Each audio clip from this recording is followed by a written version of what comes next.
जैसे बच्चा पढ़ता है, MA BA BSc कर गया, कोई और ट्रेनिंग आदि कर ली तो गवर्नमेंट उसको जॉब दे देती है, लेकिन वो मेहनत परिश्रम उससे का किया हुआ प्रफुल्लित हुआ है।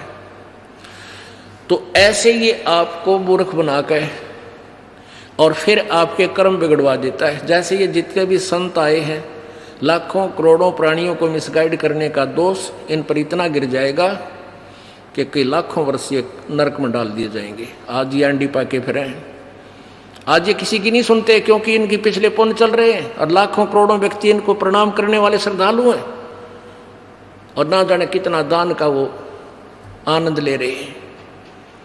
इस दास ने 20 वर्ष हो गए, पहले तो आदेश नहीं था गुरुजी का किसी को नाम देने का, पहले वैसे दास प्रचार किया करता था, अपने गुरुजी के पास ले जाकर नाम दिलाया करता था। और सन 1994 से आज तक 16 वर्ष हो गए जो दास ने मजदूरी की है। गला मेरा खराब हो गया, शरीर भी कोई विशेष रहा नहीं, क्योंकि दिन रात मेहनत परिश्रम करने से कभी आहार किया कभी ना किया, और अभी तक ये चल रहा है। इतनी मेहनत करके इस परमात्मा की इस यथार्थ ज्ञान को, सत्य भक्ति को अब थोड़ा सा प्रभु की कृपा से उभारा है। दिन रात के परिश्रम से ये मुश्किल से ऊपर आ पाई है। पहले 3-3 टाइम सत्संग करता था यह दास, 3-3 घंटे 2.5 घंटे, एक दिन में 7 दिन का सत्संग करता था।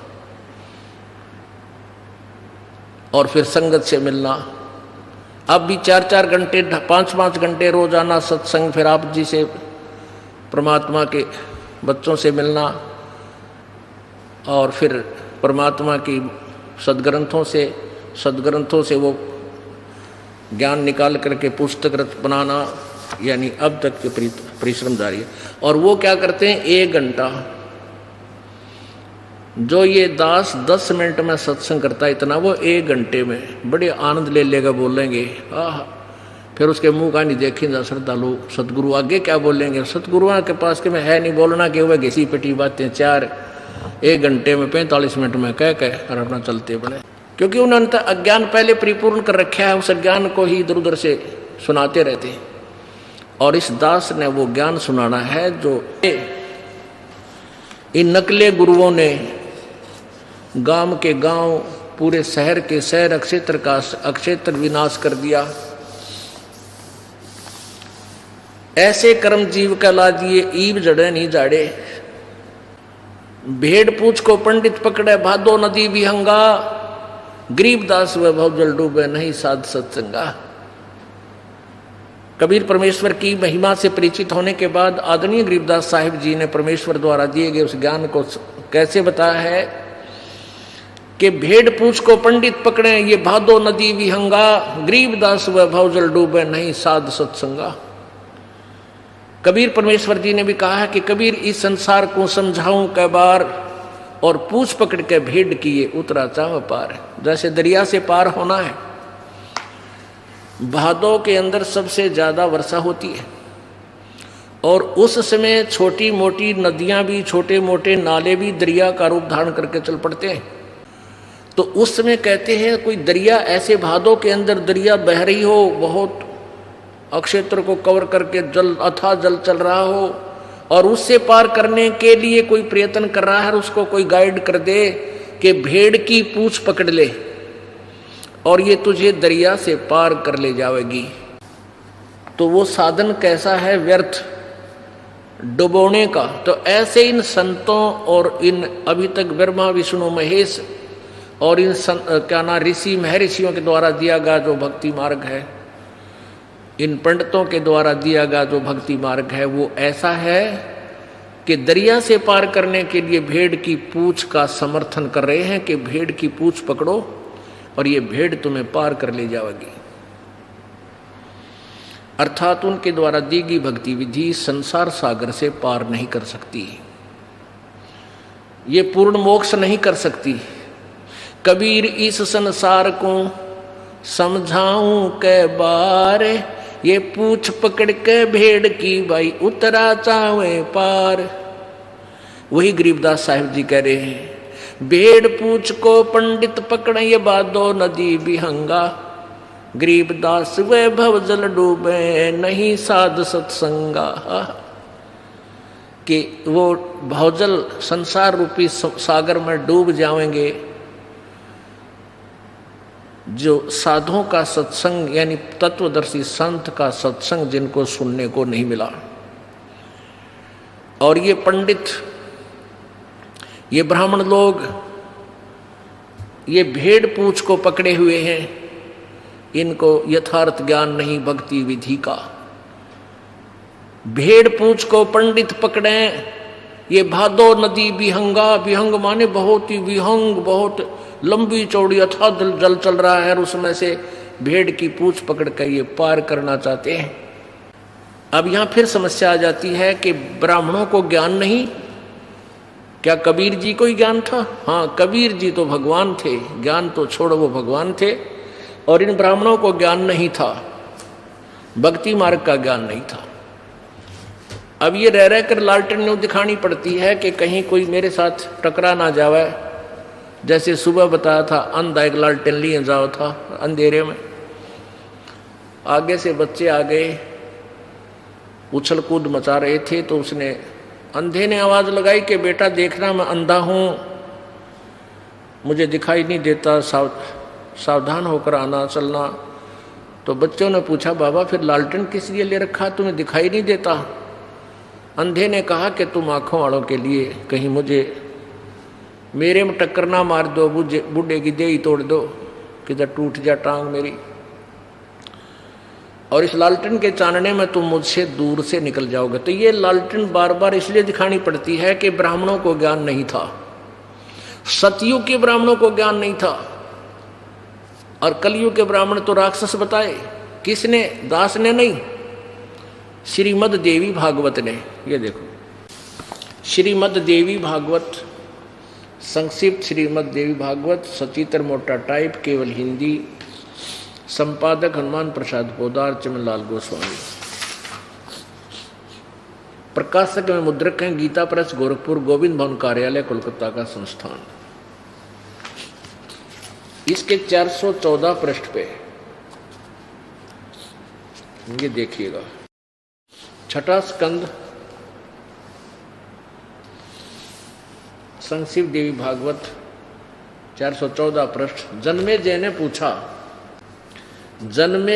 पूछा, महाभाग किस युग में कैसा धर्म का स्वरूप है? इस संपूर्ण विषय को तुम विशेष रूप से बताने की कृपा कीजिए। व्यास जी बोले, व्यास जी हैं राइटर ऑफ आल पुराण और वेद एंड गीता जी। राजन, यह निश्चय है कि सतयुग में ब्राह्मण वेद के पूर्ण विद्वान थे, उनके द्वारा निरंतर भगवती जगदम्बा की आराधना होती थी। भगवती का दर्शन करने के लिए उनका मन सदा ललायित रहता था। अब आपने देखा कि व्यास जी कह रहे हैं कि सतयुग के ब्राह्मण और वेद के पूर्ण विद्वान होते थे और वो दुर्गा की पूजा करते थे। और दुर्गा क्या कह रही है? 562 पृष्ठ पे, 562 पृष्ठ पे दुर्गा क्या कह रही है कि तुम ब्रह्म का जाप करो और सब बातें छोड़ दो और कोई भी पूजा के योग्य नहीं है। 7वां स्कंद, 562 पृष्ठ, देवी के द्वारा हिमालय को ज्ञानोपदेश और ब्रह्म स्वरूप का वर्णन, यानी ब्रह्म के विषय में वो जानकारी दे रही है। श्री देवी जी कहने लगी, पर्वतराज, उस ब्रह्म का क्या स्वरूप है यह बतलाया जाता है, जो प्रकाश रूप सबके अत्यंत समीप में स्थित हृदय रूप गुहा में स्थित होने के कारण गुहाचर नाम से प्रसिद्ध है और महान पद अर्थात परम प्राप्य है। वह समस्त संसार के ज्ञान से परे है, अर्थात किसी की बुद्धि माने वाला नहीं है, यह तुम जानो। जो परम प्रकाश रूप है, जो सूक्ष्म से भी अत्यंत सूक्ष्म है, जिसमें संपूर्ण लोक और उन लोकों में निवास करने वाले प्राणी स्थित हैं, वही यह अक्षर ब्रह्म है। वही सबके प्राण है, वही सबकी वाणी है और वही सबके मन है। वह यह परम सत्य और अमृत अविनाशी तत्व है। सौम्य उस वेदने योग लक्ष्य का तुम वेदन करो, मन लगा कर उसमें तन्मय हो जाओ।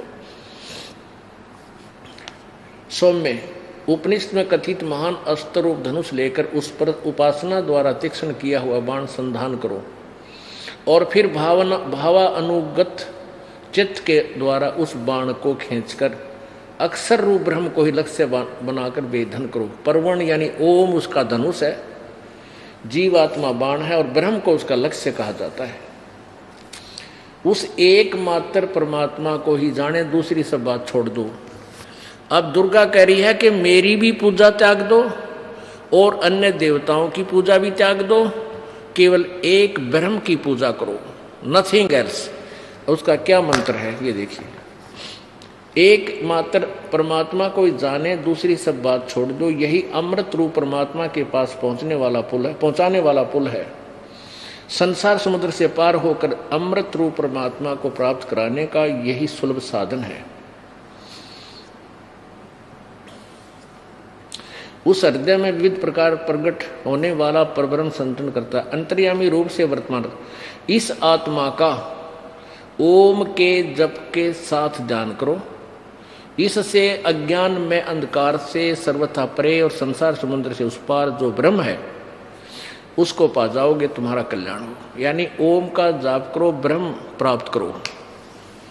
और वो ब्रह्म कहाँ रहता है? वह यह सबका आत्मा ब्रह्म ब्रह्मलोक रूप दिव्य आकाश में स्थित है। अपने आत्माओं नाइन कहते हैं, भेड़ पूछ को पंडित पकड़े, भादो नदी बिहंगा, गरीबदास वैभव जल डूबे, नहीं साध सत्संगा। अब ये ब्राह्मण है, सतयुग के ब्राह्मण कहते हैं, वो दुर्गा की पूजा करते थे और वेदों के पूरे विद्वान थे। वेदों में ना गीता जी में कहीं भी दुर्गा की पूजा का कितना विधान नहीं, और ये वेदों के ज्ञाता। हाय हाय। अब आपने 414 पृष्ठ पे देखा, व्यास जी बता रहे हैं कि ब्राह्मण, सतयुग के ब्राह्मण वेद के पूर्ण विद्वान होते थे और वो दुर्गा की पूजा करते थे। अरे थारा गजब हो। और दुर्गा कहती है मैं केवल एक ओम जाप है और ब्रह्म की पूजा करो। और गीता जी अध्याय नंबर 18 के श्लोक नंबर 62 में गीता ज्ञानदाता ब्रह्म, गीता जी अध्याय नंबर 8 के श्लोक नंबर 13 में अपने विषय में बता रहा है कि मेरा एक ओम मंत्र है, एक अक्षर ओम मंत्र है, मेरा जाप करोगे मुझे प्राप्त होगे। चौथे अध्याय के 5वें श्लोक में कहा कि अर्जुन तेरे और मेरे बहुत जन्म हो चुके, तू नहीं जानता मैं जानता हूं। और 9वें श्लोक में कहा कि मेरे जन्म और कर्म अलौकिक है। 8वें अध्याय के प्रथम श्लोक में अर्जुन ने पूछा कि आपने 7वें अध्याय के 29वें श्लोक में गीता जी में कहा कि उस तत्व ब्रह्म को जानने के बाद और पूरे अध्यात्म ज्ञान को समझने के उपरांत प्राणी केवल जरा और मरण से छूटने का प्रयत्न करता है, तो किम तत्व ब्रह्म, वो तत्व ब्रह्म कौन है? 8वें अध्याय के 3 श्लोक में उत्तर दिया है गीता ज्ञानदाता ब्रह्म ने कि वो परम अक्षर ब्रह्म है। गीता जी अध्याय नंबर 8 के श्लोक नंबर 5 और 7 में अपनी साधना के विषय में बताया कि मेरी साधना करेगा तो मुझे प्राप्त होगा। और 8वें अध्याय के 6 श्लोक का ये प्रमाण है, उसका भावार्थ है कि जो जिसकी पूजा करता है अंतिम श्वास तक उसी को प्राप्त होता है। 8वें अध्याय के 8, 9 और 10 3 श्लोकों में उस परम अक्षर ब्रह्म की साधना के लिए कहा कि उसकी पूजा करेगा तो उस परम दिव्य पुरुष परमात्मा के पास पहुंच जाएगा। उसके जाप का मंत्र 17वें अध्याय के 23वें श्लोक में गीता जी में कहा है कि ओम तत्सत इति निर्देश है। ब्रह्म ने त्रिविध समर्थ है। ओम तो सीधा ब्रह्म का है, तत् और सत्य सांकेतिक है, ये ब्रह्म और परब्रह्म पूर्ण ब्रह्म के हैं, परब्रह्म और पूर्ण ब्रह्म के हैं, यानी अक्षर ब्रह्म और परम अक्षर ब्रह्म के बारे में है। तत् मंत्र जो है ये अक्षर ब्रह्म का, और सत मंत्र ये सांकेतिक हैं दोनों, और ये मंत्र नहीं है कोई और मंत्र ये दास बताएगा। तो सत मंत्र वो परम अक्षर ब्रह्म का है। इन तीनों मंत्रों के जाप से पूर्ण ब्रह्म की प्राप्ति होगी। तो ब्रह्म कहता है उस परमेश्वर की पूजा करो, उस परमेश्वर की शरण में जा जिसकी कृपा से तू परम शांति और शाश्वत स्थान को प्राप्त होगा। और ये ब्राह्मण जो कह वो दुर्गा की पूजा करते थे और वेद के बड़े पारगामी विद्वान थे, पूर्ण विद्वान थे, टट्टू थे वह। अब देखो ये छठा अध्याय, छठा स्कंद,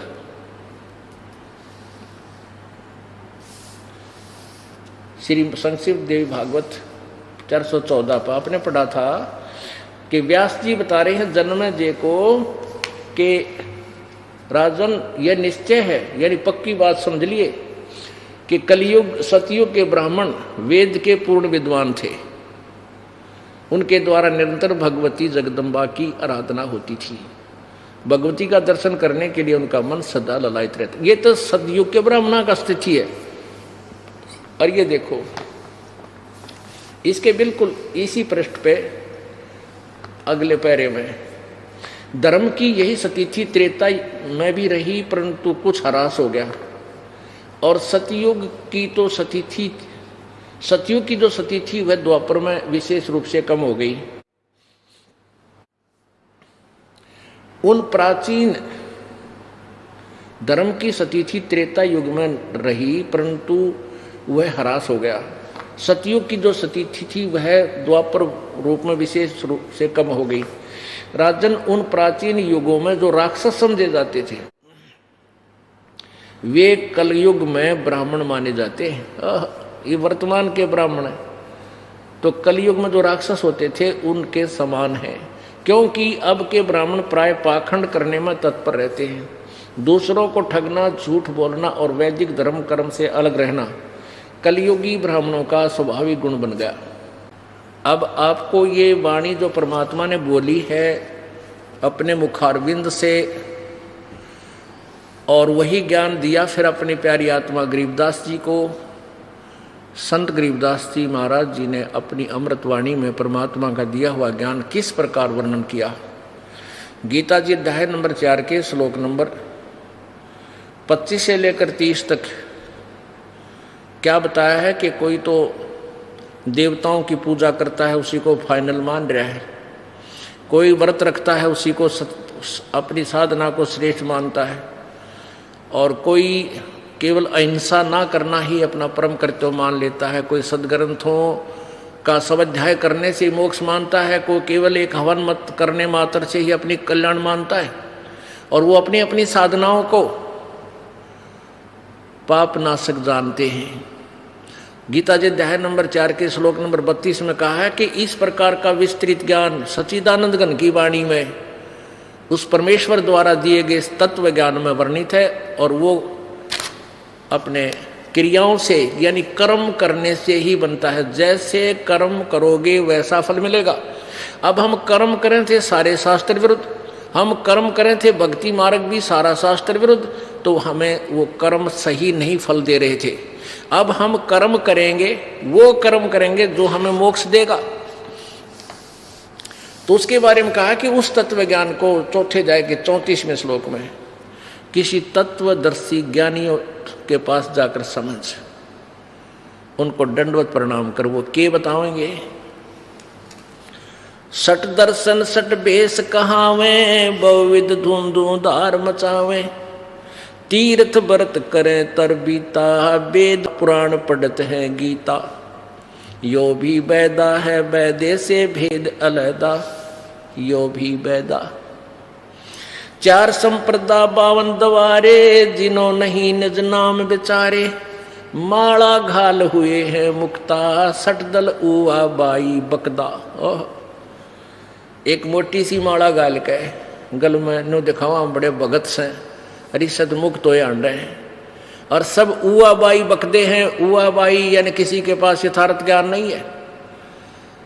अब ये वाणी परमात्मा का यथार्थ ज्ञान जो 600 वर्ष पहले ये कहकर रिजेक्ट कर दिया गया था कि कबीर तो शास्त्रों को नहीं जानता, कबीर तो अक्षर ज्ञान युक्त नहीं है, वो तो अज्ञानी है, वो क्या जाने वेदों सदग्रंथों के रहस्य को। ये वाणी 600 वर्ष पहले परमात्मा कबीर जी ने बोली थी, और वही ज्ञान अपनी प्यारी आत्मा गरीबदास जी के कंप्यूटर में दोबारा फिर उससे निकलवा दी, जो थोड़ा बहुत मिलावट हुई थी वह क्लियर होगी। क्या बताते हैं कि माला घाल हुए हैं मुक्ता ये सटदल उवा बाई बकदा उवा बाई। अब व्यास जी कह रहे हैं कि सतयुग के ब्राह्मण बड़े वेदों के विद्वान होते थे, पूर्ण विद्वान, और दुर्गा की पूजा करते थे। अरे फूटे भाग थारे विद्वानों, और गेला फोड़ दिए मारे। अब दुर्गा कहती है ब्रह्म की पूजा करो, ब्रह्म कहता पूर्ण ब्रह्म की करो। तो कहाँ थे ये? भेड़ पूछ को पंडित पकड़े बादो नदी विहंगा, गरीबदास वो भवजल डूबे नहीं साध सत्संगा। बैरागी बैराग न जाने बिन सतगुर ने चोट निशाने, 12 बाट बेटम बिलोरी सठ दर्शन में भक्ति ठगोरी। इन सठ दर्शनीय में कहते हैं ये सारे जो है अपना जीवन ठगा रहे हैं, व्यर्थ कर रहे हैं। इनकी भक्ति जीवन नष्ट करने की है, ठगा ठगाई की है। सन्यासी 10 नाम कहावे, शिव शिव करे न संशय जावे, निर्वाणी नी कच्छ निसारा, भूल गए हैं ब्रह्म द्वारा। यो भी बैदा है बैदे से भेद अलैदा, यो भी बैदा। वेद पढ़ने पर भेद न जान ये बाँचे पुराण 18, और जड़ को अंधे पत्ते खुआवे भूल गए सिरजनहारा। वेद पढ़े और भेद ना जाने, नो के वेदों के बड़े विद्वान थे, नो के दुर्गा पूजा करो भाई, दुर्गा की पूजा करते। वेद पढ़ने पर भेद ना जाने ये बाँचे पुराण 18, और फिर पूजा की एक बिना मूर्ति बना करते दुर्गा की, और उसका भोग लगाया करते। अरे थारा गजब। और जड़ को अंधे ये पत्ते खुआवे, और भूल गए सृजनहारा। मूर्ति बना ली दुर्गा की, भगवान शिव जी की, विष्णु जी की, राम कृष्ण की, और उसका पत्थर का मुंह कहने का भोग लगावे, और भूल गए सृजनहारा। सृजनहार कौन? अनंत कोट ब्रह्मंडे का एक रति नहीं भार, और सतगुरु पुरुष कबीर है ये कुल के सृजनहार। ये सूक्ष्म वेद की वाणी है, जिसके विषय में गीता कहती है कि उसका ज्ञान किसी तत्वदर्शी संतों से समझो। वो ये दास आपको बता रहा है। ब्रह्म कर्म भैरव को पूजे, सत शब्द नहीं साहेब सूझे, माला मुक्ति कक्कड़ हुक्टी ही बाना बौड़ी भांग बसौड़ी, यो भी बैदा है बैदे से भेद अलैदा, यो भी बैदा बैदा क्यों जाण्या, हम सतगुरु बैठे न्यू जाण्या। जंगम जैनी फोकट फैनी नाम न चीन्या, गुरु गुण ही ना, यो भी बैदा है बैदे से भेद अलैदा, यो भी बैदा। गलरी जिंदा मस्तक बिंदा, गुग्गल खेवें जंतर सेवें, यो भी बैदा है बैदे से भेद अलैदा, यो भी बैदा। आकी दौरा बांध बटोरा धूमा धामी कैसे स्वामी, यो भी बैदा है बैदे से भेद अलैदा, यो भी बैदा। नगर निराशा तन कुंतरा सा, पशु प्राणी स्वान समानी, यो भी बैदा है बैदे से भेद अलैदा, यो भी बैदा। बैदा मीन यूजलेस, व्यर्थ। जैसे गीता जी अध्याय नंबर 16 के श्लोक नंबर 23 में कहा कि शास्त्र विधि को त्याग कर जो मनमानी पूजा करते हैं उनको ना कोई सिद्धि होती है, ना सुख होता, ना गति होती है, अर्थात यूजलेस, बैदा है, वो व्यर्थ है।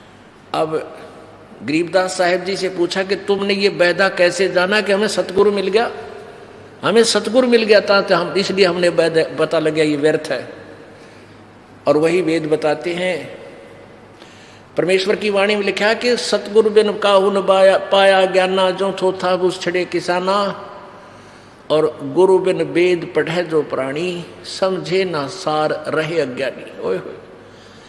अब परमात्मा, क्योंकि इनको ऋषियों को, महर्षियों को और ब्रह्मा विष्णु महेश को, इनको सतगुरु नहीं मिले, जिस कारण से ये वेदों को समझ नहीं सके।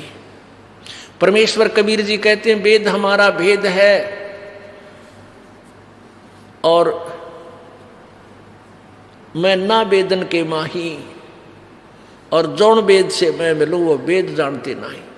यानी वेद मेरा ही भेद है, और मेरे पाने की विधि इन चारों वेदों में नहीं है। और जौन से वेद से मुझे पाया जा सकता है 5वें वेद से, वो चारों वेद जानते नहीं। अपने आत्माओं, यजुर्वेद अध्याय नंबर 40 के श्लोक नंबर 10 से और 12 तक 13 तक ये स्पष्ट किया है कि कोई तो परमात्मा को जन्म उत्पन्न होने वाला कहता है, कोई वो कहता है वो उत्पन्न ना होता, स्वयंभू है। और कोई अक्षर ज्ञान, जिसने किसी भाषा का ज्ञान हो गया, संस्कृत पढ़ लिया आ गई, वो तो विद्वान। और जिसको भाषा का यानी अक्षर ज्ञान नहीं है, भाषा का ज्ञान तो है, क्योंकि भाषा कोई न कोई तो जब हम बोलते हैं अपने ज्ञानों का ज्ञान विचारों का आदान प्रदान करने के लिए, लेकिन जिनको अक्षर ज्ञान नहीं उसको अविद्वान बोल देते हो। नहीं, ये विद्वान और अविद्वान की परिभाषा नहीं है। उस विद्वान और अविद्वान की परिभाषा भी वो तत्वदर्शी संत बताओगा कौन विद्वान है और कौन अविद्वान है। परमेश्वर कबीर जी और वो महापुरुष आदरणीय गरीबदास साहिब जी, आदरणीय नानक साहिब जी, आदरणीय घीसा साहिब जी, आदरणीय दादू साहिब जी, आदरणीय मलुकदास साहिब जी, आदरणीय धर्मदास साहिब जी, इनको संस्कृत ज्ञान ना होते हुए विद्वान थे। ये विद्वान थे क्योंकि ये परम उस तत्व से परिचित हो चुके थे, साक्षात्कार हो चुका था प्रभु का। वेद पुराणी कथा कहानी पढ़ पढ़ भूले, अर्थ न खुले, यो भी वैदा है वैदे से वेद अलैदा। कहते हैं वेद पुराण और ये कथा कहानी, वेद पुराणी कथा कहानी। ब्रह्मांड ने कर दिया, एक राजा था उसने ऐसे कर दिया, कहती है कहानी करा कितनी बार पढ़ ली।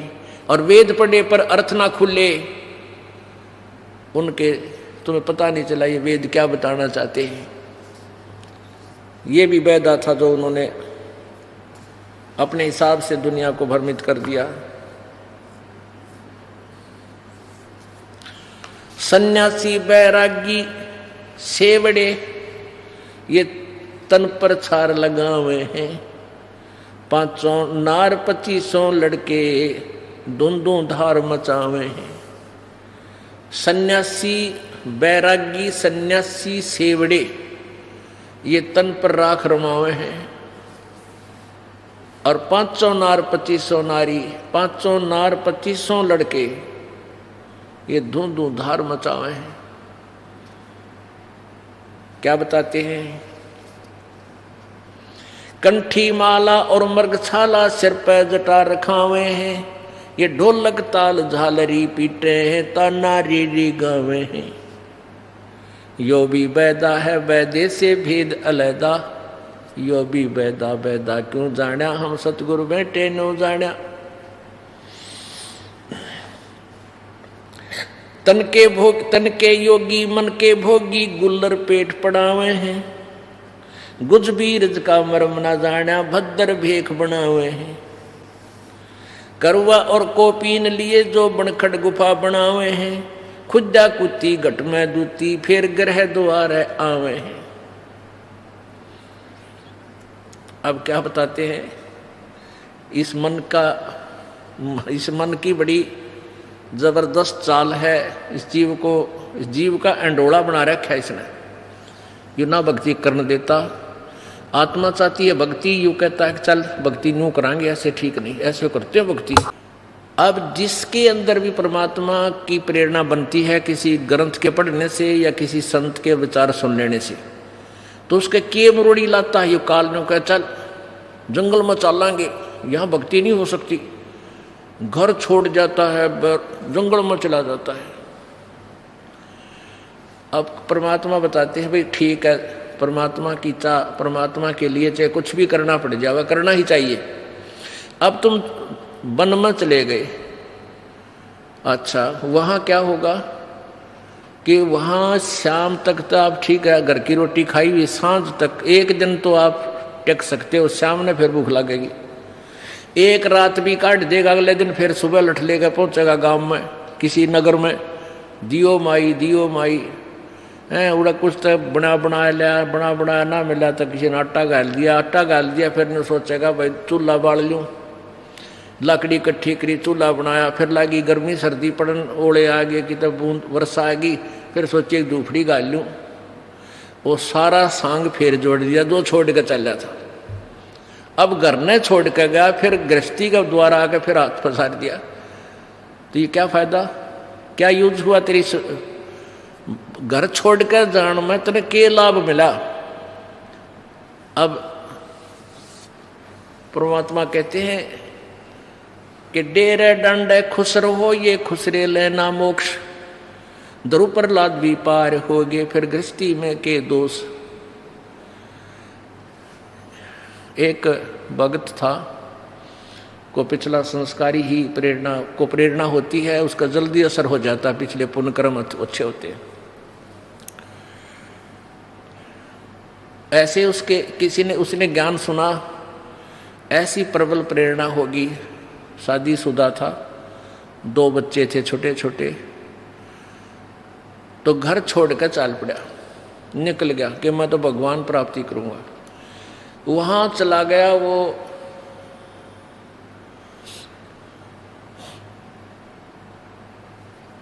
किसी संत के पास जाकर शिष्य बन गया। अब उनको पता होता है कि ये ताज़ा ताज़ा आया है, इसको यहीं रखना ठीक है, तो उसको अपने आश्रम में रखा उस संत ने, और 8-10 वर्ष तक आश्रम में आप मांग के लावे और उसने वहाँ भोजन करावे, उसको बाहर नहीं जाने दिया। एक दिन उसका जो गुरुजी था वो बीमार हो गया तो उस गुरुजी ने कहा कि जा बेटा ले आज तू भिक्षा मांग लिया। वो भिक्षा मांगन गया। आगे क्या था कि एक माई के 2 छोटे छोटे बालक, एक ने तो गोदी में ले रही, एक उसकी दामन पकड़ के और उसके पीछे पीछे आ रहा, और वो माई एक हाथ में आटा ले रही कटोरे में, अगले बाबा जी। अब बाबा जी ने वो कटोरे वाला आटा तो डलवा लिया, उसके मन में प्रेरणा आ गई, देख काल की के प्रबल चाल है। अब मन में एक प्रेरणा भर दी कि निकम में ये एक औरत इन बालका ने क्यों कर पालेगी, जिसका पति ना हो तो यह कैसे पालेगी इन बच्चों को। फिर उसने सोची अगते तू भी छोटे छोटे बच्चे छोड़ कर था, इतनी ही आयु के, ए भगवान मेरे बच्चों का क्या हुआ होगा।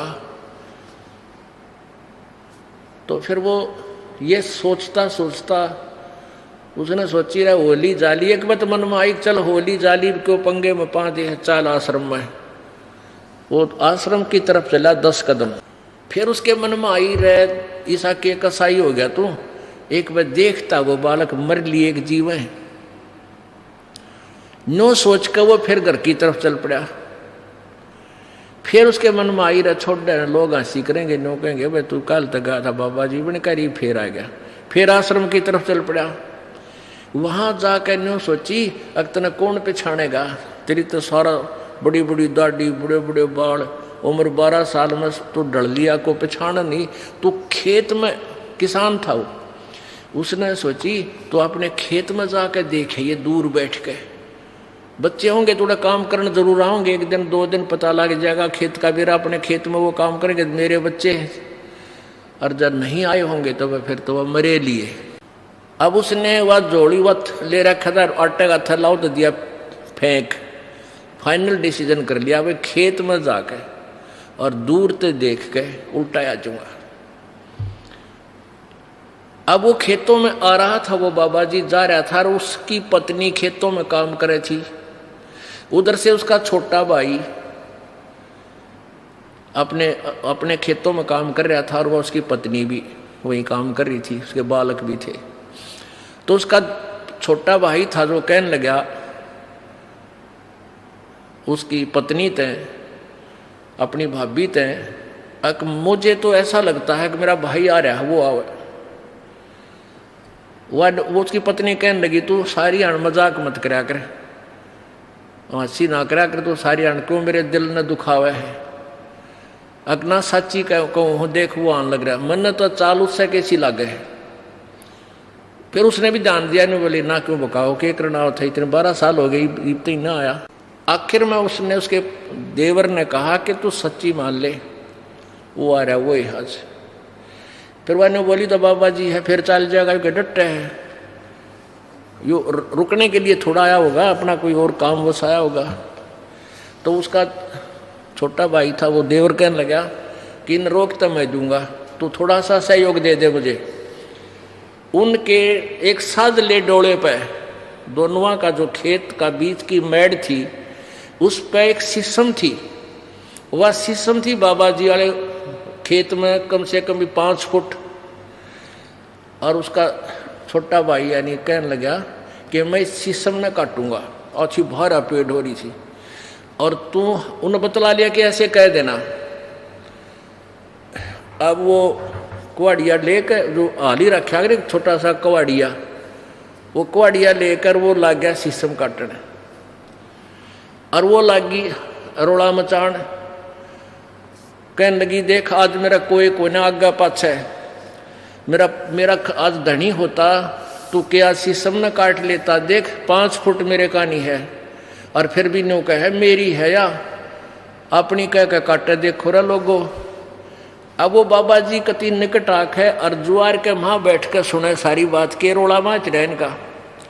तो उसका पक्की समझ में उसने सारी कहानी से परिचित हो गया कि मेरा भाई जबरदस्ती कर रहा है और देख कितनी कीमत की शीशम ने और काटन लाग रहा। और न्यू कह मेरे में हर देख या तो मन्ना बोई थी और मेरे खेत में 5 फुट मेड़ से भी दूर है डोले थे। और वह रोए एक लोहे बैठ के, तो वो तो उनका एक सांग था। तो बाबा जी कहने लगा रहे मैं आ लिया हूं, एकली मत समझिए, एकली मत जानिए, आ लिया हूं मैं। उसने देखा भाई कौन है तू, वो लिकड़ा उस जुआर में तो बाहर, भाई कौन है तू? आगे शीशमाला ने बोला शीशमाला है, बकवास करे बाबा जी, हट जा, बिरानी लड़ाई में नहीं बढ़ा करती, तू अपना काम कर जा। बदले राम की तरह बैठ के ने बोला अरे तने नाश कर दिया है, और तू इतना जालिम आदमी, ये मेरा खेत शहर में वो फलाना हो। ने बोला तू जाना पिटेगा, मैं गाँव वाले बुला लूंगा, मेरा भाई सा थोड़ा ही था। अब उन्हें सोची भाई वो पहचान नहीं रहा, हर गाँव वाले भी नहीं पहचाने, तेरी पिटाई होगी। उड़ा खेता में एक नाई आ रहा था, आड़ी के बाल काटते था, वहां पहुंच गया जानदे। उस आड़ी ने बोला भाई मेरे बाल काट। बोला कौन है? बोला भाई मैं फलाना आदमी हूँ। बोला की बात? बस तू जल्दी काट भाई, नाई बात बिगड़ गई, नाश हो गया। उसने 2 मिनट लाई, वो उस तरह फेर दिया, डाढ़ी में कर दिया काम, और जी साथ हाउस बना दिया। अब वो पहुंचा फिर अपने भाई दौरे ने बोला देख आ गया पहचान में, अरे आइए मेरा भाई, आइए मेरा भाई, कोड़ी का भर लिया। ने बोला भाई मन गलती होगी मेरा पे। और ऐसे ऐसे कहने का भाव यो है, वो चौधरी साहब फेर उड़े जहाँ से था जैसे थे। अब परमात्मा कहते हैं कि मन के बारे बन गए और बनतज बस्ती माँ, कह कबीर के करयू मन त मानना।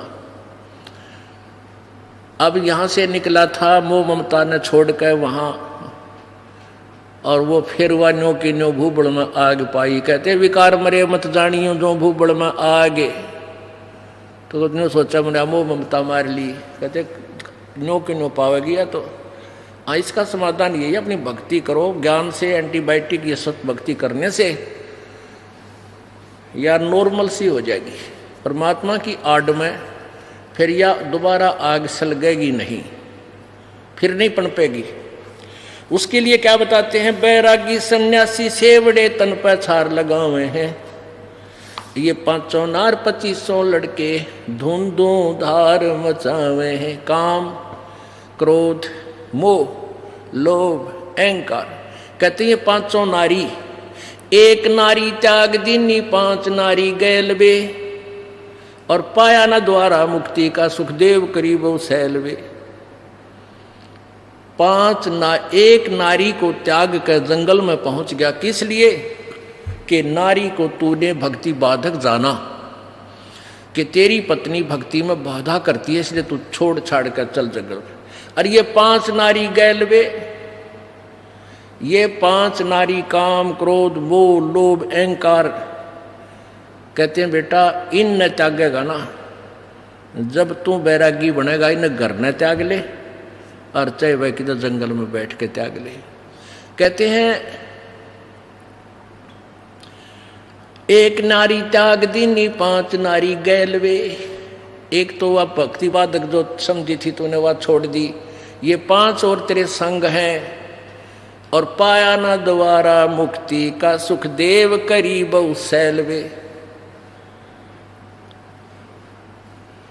अब आगे देखो कितना अच्छा निर्णय दिया है। 5 नारी कहाँ तक बाधक? काम, क्रोध, लोभ, मोह, अहंकार, कंठी माला और मृगछाला सिर पे जटा रखावे हैं, और ढोलक ताल झालरी पीटे ताना रेरी गावे हैं। यो भी बैदा है बैदे से भेद अलैदा, यो भी बैदा बैदा क्यों जाना, हम सतगुरु भेंटे न्यू जाना। करवा और कोपीन लिए जो बनखड़ गुफा बनावे हैं, और खुदा दूती घट में कुत्ती फिर गृष्टि दुआरे जावे हैं। घर छोड़ कर अंडी पाके जंगल में गुफा बना ली, भूख लगी फिर दिए माई गृहस्थी का गए फिर हाथ पसारे। था के सांग काट रखा, यानी भक्ति का और साधना का प्रारूप बदल दिया न ज्ञानियों ने सदग्रंथों से अपरिचित होने के कारण। खाकी और निर्बानी नागा सिद्ध जमात चलावे हैं, रणसिंगे तुरही तुतकार गागड़ भांग घुटावे हैं। काशी गया प्रयाग बहुत दित जगन्नाथ को जावे हैं, लोहागर पुष्कर पर से है द्वारका दाग दगावे हैं। यो भी बैदा है बैदे से भेद अलैदा, यो भी बैदा। तीर तुपक तलवार कटारी जमदड़ जोर बधावे हैं, हर पैड़ी हर हेत न जाना वाजा तेग चलावे हैं। काटन शीस नहीं दिल करुणाए जग में साध को आवे हैं, जो जन उनके दर्शन को जावे उनको भी नरक पठावे हैं। यो भी बैदा है बैदे से भेद अलैदा, यो भी बैदा। एक समय हर की पैड़ियों पर और कुंभ के पर्व का एक अवसर हुआ। जैसे अब ये 13-14 अप्रैल को हरिद्वार के अंदर फिर से कुंभ का मेला, कुंभ का स्नान है। तो उसमें क्या करते हैं सन्यासी, यानी ये नाथ औगड़, ये कनपाड़े, कति नगन, ये सन्यासी जो बोलते हैं अपने आप को, ये तो एक अलग अलग अपने समुदाय में इकट्ठे हो जाते हैं। और वैष्णव जो विष्णु जी के उपासक हैं वो अलग से। तो फिर ये स्नान करने चलते हैं अपने अपने पूरे टोल में, अपने एक ग्रुप में इकट्ठे हो जाते हैं, फिर वो स्नान करने के लिए चलते हैं। बहुत पुराने समय की बात है। तो उस समय सबसे पहले नागा जो तमोगुण शिव के उपासक हैं वो स्नान करने के लिए भर की पैड़ियों पर खड़े हो गए। पीछे से विष्णु जी के उपासक, ये सतगुण विष्णु के उपासक, ये वैष्णव संत आ गए। पूरा समूह, हजारों, कई हजारों की संख्या में, 20-20 हजार, 30-30 हजार इकट्ठे होकर आते हैं ये। तो वैष्णवों ने कहा उन नागाओं को कि भी नागा तुम बाहर आओ, पहले हम स्नान करेंगे, तुम बाद में स्नान करना, हम श्रेष्ठ हैं। नागा बोले नहीं, हम श्रेष्ठ हैं, हम त्यागी और बैरागी हैं, हम नी इच्छा हैं, हम वस्त्र भी धारण नहीं करते हैं, हम सर्वश्रेष्ठ हैं। विष्णु कहने लगे तुम टट्टी के हाथ भी ना धोते, शरण फिरडो, बाहर मरो पशु की तरह नंगे हंडन लाग रहे, तू कहे कि श्रेष्ठ हो, और हम स्नान करेंगे पहले। अब वो नहाना तक गए भूल, आपस में झगड़ा शुरू हो गया।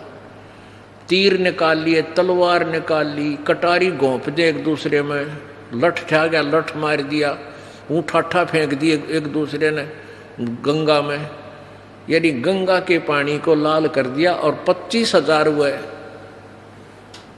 ये डांगर कटका मर गए। होए होए। अब इनको सन्यासी कहें, इनको बैरागी कहें?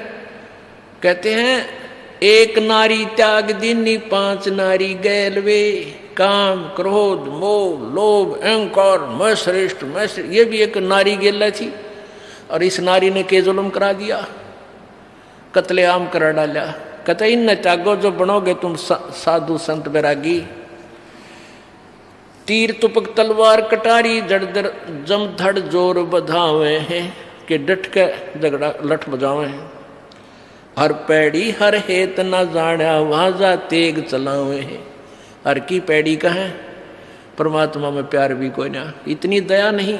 और काटे शीश नहीं दिल करुणा, ये जग में साध को आवे हैं, और जो जन उनसे दीक्षा ले ले उनको भी नरक ले जावे। इस प्रकार परमात्मा ने अपनी महिमा यथार्थ ज्ञान स्वयं ही आकर के बताया। अब क्या बताते हैं, पार ब्रह्म को छाड़े करिए पूजे आन अनीत, चेतन से ती ओलने भाई जड़ से ती है प्रीत, पाहन से ती प्रीतड़ी और चेतन से ती दो से, दो जग धारा जावेंगे कदे न पावे मोक्ष, पत्थर परमेश्वर कहें यो जग अंधा घोर, साहेब पर सेवा नहीं ये पहुंचेंगे किस ठोड़, पत्थर पुजारी जीव हैं ये कलयुग के लोग, या बाण कुटिल छूटे नहीं इनका लग गया दीर्घ रोग। कहते पत्थर पुजारी जीव हैं ये कलयुग के लोग, और या बाण कुटिल छूटे नहीं, ये हैबिट बुरी इन तो छूटती नहीं, यो लग गया दीर्घ रोग। बेग चले हैं भिष्ट को पत्थर गाठी बांध, और जीवेंगे किस भेद से ये विष के लड्डू सांध। ये सभी समुदाय भेख अलग अलग जो कहते हैं ये फलाना, ये सन्यासी हैं, ये बैरागी हैं, ये उग्गड़ हैं, ये वैष्णव हैं, कहते हैं ये सभी परमात्मा पाने के लिए ही चले हैं। बेग चले हैं भिष्ट को, स्वर्ग के लिए चले हैं, और पत्थर गांठ बांध पत्थर की पूजा करें, और आन उपासना करते हैं, वेदोनुसार साधना नहीं करते हैं। जीवेंगे किस भेद से ये विष के लड्डू सांद, साधों से ती मस्करी और चोरों संग खुशहाल, कौड़ी गए पल्लू बंधा डार दिया नगलाल, साधों की संगत नहीं ना साहेब का जाप, कहे गरीब कैसे बचे हैं इनके तीनों ताप। अब जैसे तीन ताप से दुख होता है, एक देहिक, दैविक और आध्यात्मिक, ये तीन प्रकार के ताप होते हैं, तीन ताप। अब जैसे कोई जंतर मंतर कर देता है, कोई श्राप दे देता है, या अकाल गिरता है, ये इस तरह के जो ताप हैं ये तीन ताप में आते हैं, या ज़्यादा वर्षा हो जाती है। तो परमात्मा कहते हैं कि तुम साधुओं की संगत नाही ना साहेब का जाप, कहे गरीब कैसे बचे हैं उनके तीनों ताप, तुम कौन राम का जपते जापम तात कटे ना तीनों तापम। संतों की संगत नहीं, यानी तत्वदर्शी संत तुम्हें मिले नहीं, और ना उस परमेश्वर का सच्चे साहिब का सच्चा नाम का जाप। तो गरीबदास जी कहते हैं कह गरीब कैसे मिटे तुमरे तीनों ताप, तुम्हें लाभ कैसे होगा, तुम्हारी साधना यूजलेस है, शास्त्र विरुद्ध है, तुम्हें कैसे ईश्वरीय शक्ति का लाभ प्राप्त होगा। साकट नगरी ना बसो हाँ ना लगसी हंस, प्रगट के समझावा हूं चंदन के डिगबंस। साकट से ती साख क्या ये रावण कंसा बूझ, अरणक सिपु और बाली से ये मारे प्रकट गूंज। चतुराई चूल्ह पैड़ो ये चारों वेद बिटम्ब, और साकट सगा न भेटियो भाई आकों लगे न अम्ब। ओह कितनी प्यारी वाणी कही है कि यह चातुर प्राणी चोर हैं ये मूड मुग्ध है ठोठ, और संतों के निकाम के इनको दो गलजोट। ये चातुर प्राणी चोर हैं, ये जो महर्षि कुमाव थे, गुरु बने फिरे थे, ये चातुर प्राणी थे विद्या को ग्रहण करके, इनको ज्ञान नहीं था वेद और गीता का। और मूढ़ व्यक्ति जो आंखों देखकर भी इन प्रमाणों को नहीं मानेगा, वह मूढ़ मुग्ध है ठोठ, जो कुछ भी करने के को ना कहते वो हमारे काम के नहीं है, जो आंखें देखकर भी नहीं मान रहे सदग्रंथों में प्रमाण, और फिर भी उन्हीं के चपट रहे हैं, उन चातुर प्राणियों के, उन चोरों से लिपटे हुए हैं। कहते उनके गल जोट दो, उन्हीं के साथ बंदे रहे भगवान, दोनों नरक में जा। चातुर प्राणी चोर हैं ये मूढ़ मुग्ध हैं ठोठ, और संतों के निकाम के उनको दो गलजोट। गलजोट माने एक कर सिद्ध बांध दे दोनों माने।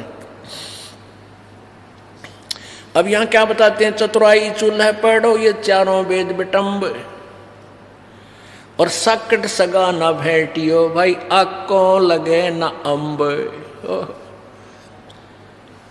या चतुराई चूल्हा पढ़ो। अब इन्होंने वेदों, जैसे यू महर्षि दानंद था, अब यू चतुर तो गणा बन गया था, वेद ज्ञान इसने था को नहीं। और ऐसे ही सतयुग के ब्राह्मण देख लो, जो के बड़े विद्वान थे, दुर्गा ही पूजा करते थे। कहते इसी चतुराई का आग लगाए। और चारों वेद बिटम्ब, चारों वेदों के अंदर भी इनकम्प्लीट नॉलेज है, ये भी हमें पार करने का नहीं है। और सकट सगा न भेटियो आंखों लगे न अम्ब। ओह, कहते हैं भगवान सकट तो रिश्तेदार भी नहीं मिलना चाहिए जो भक्ति में बाधक हो जा, क्योंकि आंख के आंब नहीं लग गया करते। सकट ते कितना ही धनवान हो, चाहे वो मंत्री हो, चाहे मुख्यमंत्री हो, चाहे प्रधानमंत्री हो, चाहे पृथ्वी का राजा हो, और चाहे इंद्र के समान सुख हो उसको, परमात्मा कहते हैं जो भक्ति बाधक साकट हमने ऐसा रिश्तेदार भी ना मिलाइयो भगवान, वो गरीब रिलेटिव बढ़िया हमने जो भक्ति करता हो। रत्न जड़ाऊ मंदिर है लखियो जन स्थान, और सकट सगा ना भेटियो चाहे हो इंद्र समान। पुण्यात्मा हम तो देखा, हाँ ये माया के धनवंतों को अपनी बेटी का ब्याह करें जब, या लड़के ने ब्याह जब ने देखा अगले का कितना धन से तन्ने कितना मिलेगा। कहते हैं आग लगे ऐसे रिश्तेदार का जो भक्ति से दूर हो, और दूसरे के धन पर जो इच्छा करता है वो भक्त नहीं हो सकता, उसको 7 जन्म भी भक्ति लाभ नहीं मिल सकता, क्योंकि परमात्मा ने जो निमित्त में लिखा है या तूने जो शुभ साधना की है ये तेरी मौज करेगा। अब क्या बताते हैं कि रत्न जड़ाऊ मंदिर हैं, जैसे चिप्स लगाते हैं ना, चिप्स द्वारा का वो लगा करते रोड़ी सी चिपका देते हैं। कहते हैं इस ऐसे उन रोड़ियों के स्थान पर रतन लगा रखे हों पूरे महल में, और लख योजन यानी 4 लाख कोसमय का उसका मकान हो, और सारे में रतन जड़ रखे हों, यानी इतना पैसे वाला हो, चाहे इंद्र के तुल स्वर्ग के राजा के तुल उसके ठाठ बाट हों। कहते साकट सगा ना भेटियो चाहे हो इंद्र समान। अब आगे उन साकटों क्या क्या प्रमाण देते हैं। चतुराई चूल्हे पढ़ो ये चारों वेद बिटम्ब, साकट सगा ना भेटियो आंखों लगे न अम्ब। साकट चारों वेद हैं ये साकट द्वादश पंथ, साकट पंडित पीर हैं ये ही जम के दंत। अब ये चारों वेद भी साकट बता दिए परमात्मा ने। क्यों? क्योंकि इनमें पूरा ज्ञान नहीं है और काल के जाल में रखने तक ही सीमित नॉलेज है। ओम डाम का जाप फाइनल है, ब्रह्म इसका फाइनल गॉड बता दिया इन्होंने, अपने हिसाब से जो सेटिंग इन्होंने की, लेकिन इसमें उस तत्व ज्ञान का मार्ग नहीं है। इन्होंने ऑप्शन छोड़ दिया कि उसके लिए तत्वदर्शी संतों को पूछो, तो इसलिए वो तत्वदर्शी संत ना मिला। ऋषियों ने अपने आप निष्कर्ष निकाल लिया कि ओम का नाम और ब्रह्म पूज्य, जबकि ब्रह्म कहता पूज्य तो कोई और है। तो इसलिए इन चारों वेदों को भी साकट ही, जो भक्ति में बाधक हो, मोक्ष में जो बाधक है वो साकट बताया है। साकट चारों वेद हैं ये साकट द्वादश पंथ, ये 12 पंथ भी साकट हैं। कौन से? जैसे एक कबीर सागर में आपने देखा 12 पंथ, एक वो नारायण दास का, वो चूड़ामणि जी का पंथ, जागू पंथ, ये 12 पंथ हैं। ये इनकम्प्लीट नॉलेज है, ये भी साकट हैं, यानी पूर्ण मोक्ष नहीं है। और ना दूसरे की मानने, अपनी बात पर अडिग रहते हैं जो उन्होंने लोक वेद ग्रहण कर रखा है। आइए अब हम उन श्रद्धालुओं के अनुभव जानते हैं जो जगत गुरु तत्वदर्शी संत रामपाल जी महाराज जी से दीक्षा प्राप्त कर चुके हैं तथा उनके द्वारा बताए गए भक्ति मार्ग पर चल रहे हैं। बहन जी नमस्कार। नमस्कार सर। क्या नाम है जी आपका? जी मेरा नाम नेहा अग्रवाल है। नेहा जी कहाँ से आए आप? मैं पठानकोट पंजाब से आई हूँ। संत रामपाल जी महाराज से कब जुड़े आप?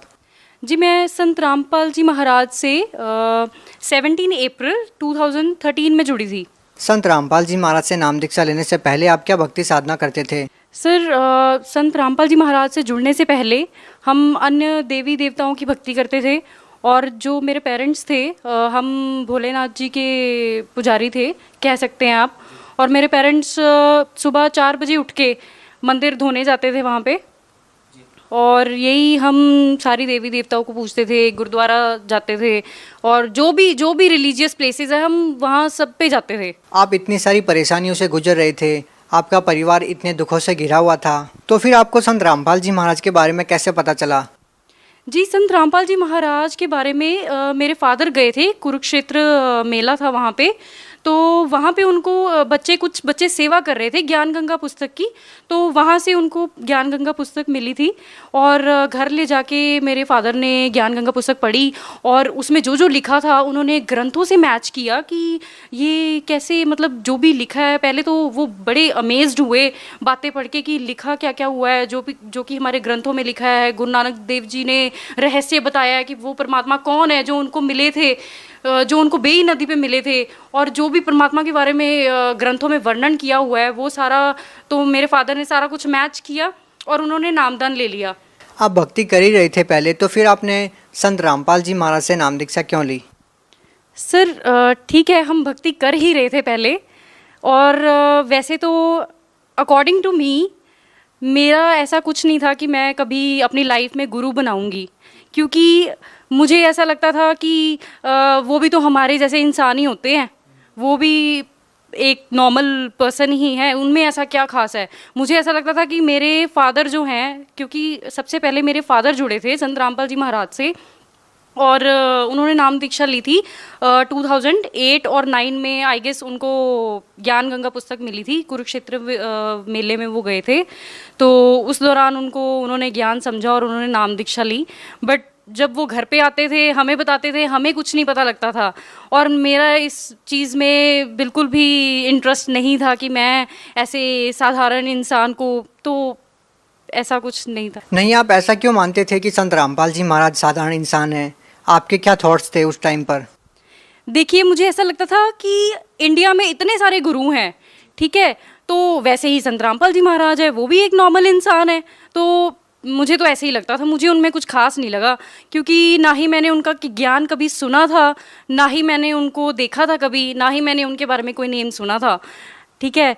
तो आपको संत रामपाल जी महाराज खास नहीं लगे, इसीलिए आप संत रामपाल जी महाराज को एक आम इंसान मानते थे। आपको संत रामपाल जी महाराज खास कब लगे? जी, मुझे संत रामपाल जी महाराज खास तब लगे, उसमें एक लंबी स्टोरी है, जो कि हमारा घर इतना बर्बाद हो चुका था, हमारा घर इतना बर्बाद हो चुका था कि मैं आपको बता नहीं सकती। हाँ, इट वाज 2008 कि मेरे फादर जो थे, उनके कोई फ्रेंड थे, ठीक है, वो आपस में बिजनेस डीलिंग करते थे। तो जिस दौरान